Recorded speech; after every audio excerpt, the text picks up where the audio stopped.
Parkour is a physical and philosophical discipline geared around being able to navigate quickly and efficiently through an environment. But also it's a methodology by which you can build physical strength, become more capable, and also build confidence, which is the side which perhaps the public don't really know about or understand completely.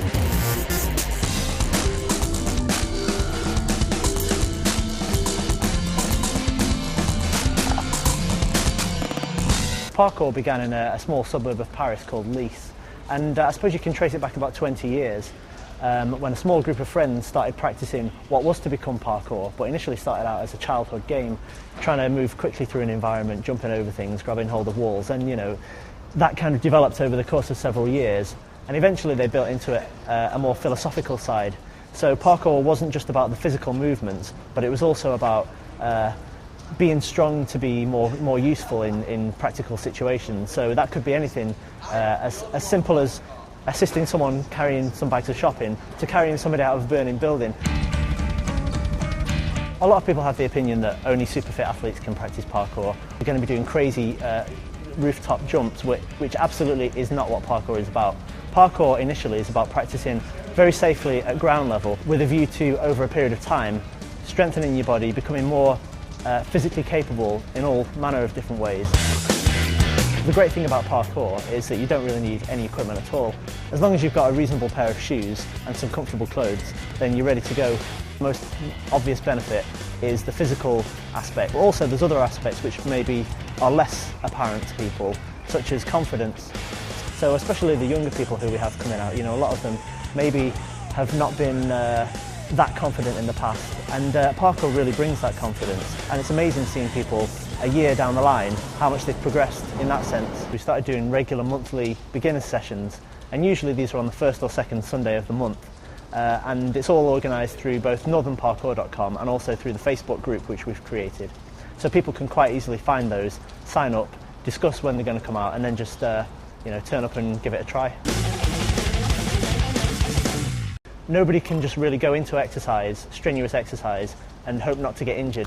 So really, you need to make sure that your body's completely warmed up, your joints are moving freely, all your muscles are fully ready for movement. Otherwise, you will get injured. So the first thing that we put importance on, or that we teach people when they come to practice parkour, is the importance of all the different movements incorporated in the warm-up. Secondly, once people have warmed up, we usually take them through some simple movements. And in a discipline like parkour, you find yourself moving in all manner of different ways which your body isn't used to, and so you will be using muscles that you haven't perhaps used before. So for example, one thing which we might do is we might get people to practice simply hanging off a wall, so supporting their own body weight and using the arm muscles to try and keep themselves off the ground, which seems relatively straightforward, but if you're not used to it, it can be fairly stressful on the arms.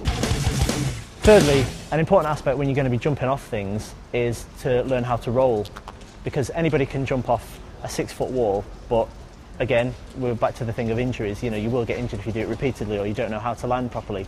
So the very first thing we do before we do any kind of jumps is show people how to roll safely, to take the impact out of it, very close to ground level, get the technique right for that, and then you can start to consider jumping off slightly higher things. Fourthly, diet is actually very important in the practice of parkour, and again this is one of the less visible aspects of it, but equally as important as all the movement-based parts of parkour. So we often mention to new people the importance of correct nutrition, maybe eating foods that contain protein for muscle repair, and making sure that you get a balanced diet, because that will have quite a big impact on your physical capabilities and ultimately on the practice of parkour.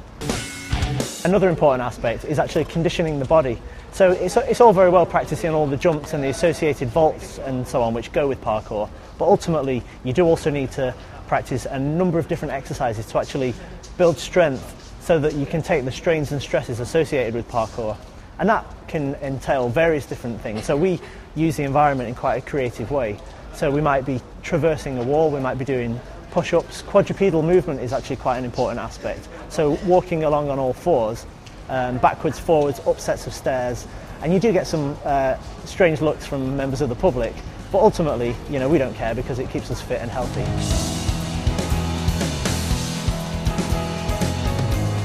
If you live in the northwest of England and you're interested in getting into parkour, then the best way is to go to northernparkour.com, which is a website for practitioners or new starters anywhere in the northwest. And basically that contains all the information that you need to find a group, meet up with them and start practicing.